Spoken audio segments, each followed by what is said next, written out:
मी doctor Jayant Jadhav. माझ्या YouTube चॅनेलवरती माझ्या यूट्यूबचं नाव आहे चॅनेलचं एजिंग ग्रेसफुली तन मन आणि धन. मी तुमचे सहर्ष स्वागत करत आहे.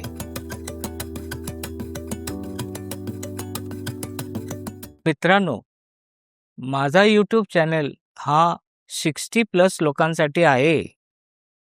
तरीसुद्धा यंग जनरेशननं त्यातून काही अनुभव शिकावेत आणि त्यांचं 60+ जेव्हा ते होतील, त्यातून त्यांनी आपलं ज्ञान वाढवावं, अशी पण माझी इच्छा आहे. तर माझ्या यूट्यूब चॅनलवरती तुमचं सहर्ष स्वागत. मित्रांनो, मी एक ऑर्थोपेडिक सर्जन आहे आणि डायबेटिक फूड सर्जन पण आहे. मी माझ्या वैद्यकीय ज्ञान, अनुभव यातून तुम्हाला तुमच्या वैद्यकीय प्रॉब्लेमविषयी जागरूक करायला आलेलो आहे. तर मित्रांनो, मी खूप सोप्या शब्दात तुम्हाला शरीरशास्त्र शिकवण्याचा प्रयत्न करतोय. आपला शरीर हे मेंदू, गृहमंत्रालय आणि डिपार्टमेंट फक्त ह्याच्यावर नाही चालत.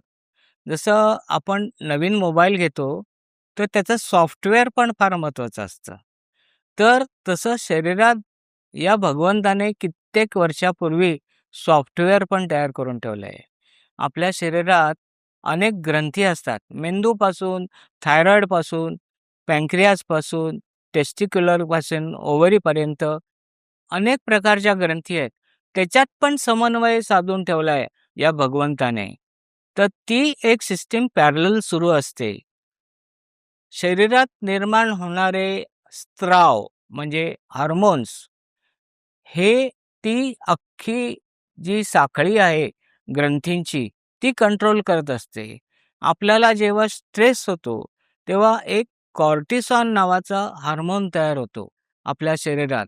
म्हणजे आपण जंगलात गेलोय आणि समोर एकदम अस्वल येऊन उभं राहिलं, तर आपले डोळे विस्फारतात, आपल्याला घाम फुटतो, दरदरून घाम फुटतो, आपला हार्ट रेट वाढतो. तेव्हा काय होतं? आपल्या शरीरात कॉर्टिसॉल नावाचा हार्मोन ऑटोमॅटिक रिलीज केला जातो.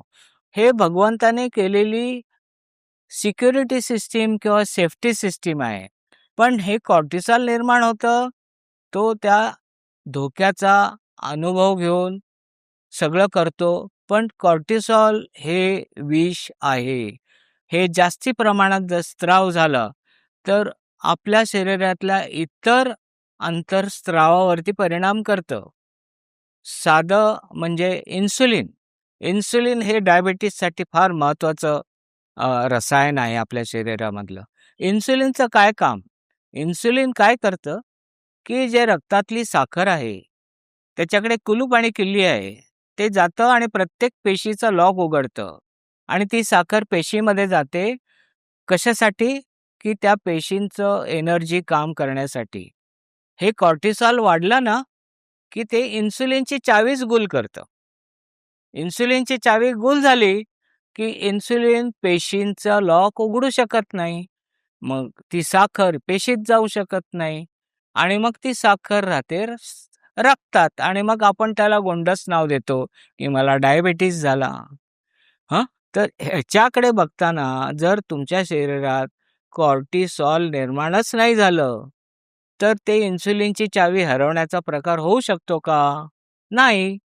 तर मित्रांनो, कॉर्टिसॉलची स्टोरी तर ऐकली. या भगवंताने अजून एक सेफ्टी मेकॅनिझम चालू ठेवलं आहे. जसं सरकारला CBI, रॉ जे हे मशिनरी लागतात सरकारवरती कंट्रोल ठेवायला, तसं आपल्या शरीरात ऑटोनॉमस नर्वस सिस्टीम नावाची एक पॅरलल नर्वस सिस्टीम असते. म्हणजे आपला मेंदू वेगळा, जो व्हॉलंटरीली कंट्रोल करतो. ऑटोनॉमस म्हणजे ऑटो पायलट.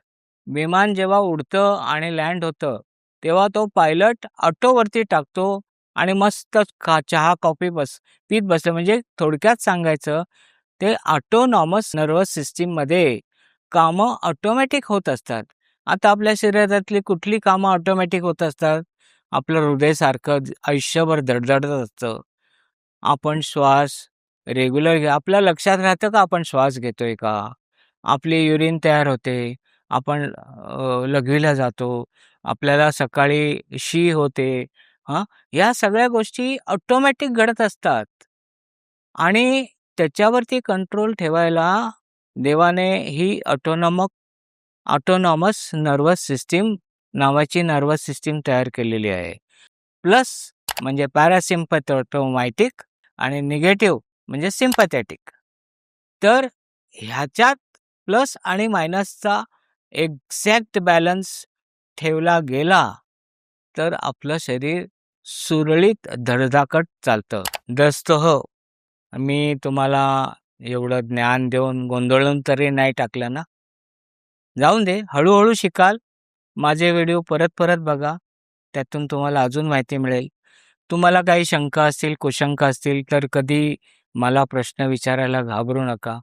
बरं, आता यानंतर आपण छोटासा एक टेक होम मेसेज घेऊया. म्हणजे आपण सगळं शिकून काय करायचं? तर दर 10 दिवसाला तुमचं स्वतःचं सिंहावलोकन करा. म्हणजे तुमचा पल्स रेट काय होता? आता खूप गॅजेट्स मिळतात. बोटाला लावला की पल्स रेट किती आहे, ऑक्सिजन किती आहे कळतं. एक छोटंसं गॅजेट ठेवा, त्याचा रेकॉर्ड ठेवा, की मी हे सुरू करायच्या अगोदर माझा बेसिक पल्स रेट एवढा होता आणि 10 दिवसाने मी हे फॉलो केल्यानंतर माझा पल्स रेट आता काय झालाय? आणि सर्वात महत्त्वाचं, तुम्हाला जर पुरेशी झोप मिळत नसेल, तर प्रॉब्लेम आहे.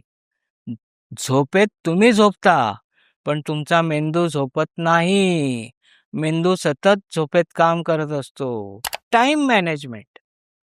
तुम्ही तुमचा अमूल्य वेळ कुठल्या कारणासाठी घालवताय? रीळ बघत घालवताय का रिअल टाईम बघत घालवताय? जेवणाच्या टेबलावर घरावरती 6 जण बसलेत. प्रत्येकाचं डोकं त्याच्या मोबाईलमध्ये असतं. त्या जेवणाकडे नसतं. ना संवाद घडत, ना सुसंवाद घडतात. काय चाललंय हे? यातून बाहेर पडायचंय. याच्याविषयी आपण सगळं शिकूच. मी तुम्हाला शिकवेन. तुम्हाला माझा YouTube चॅनल आवडला असेल, तर लाईक करा, सबस्क्राईब करा आणि शेअर करा. Thank you.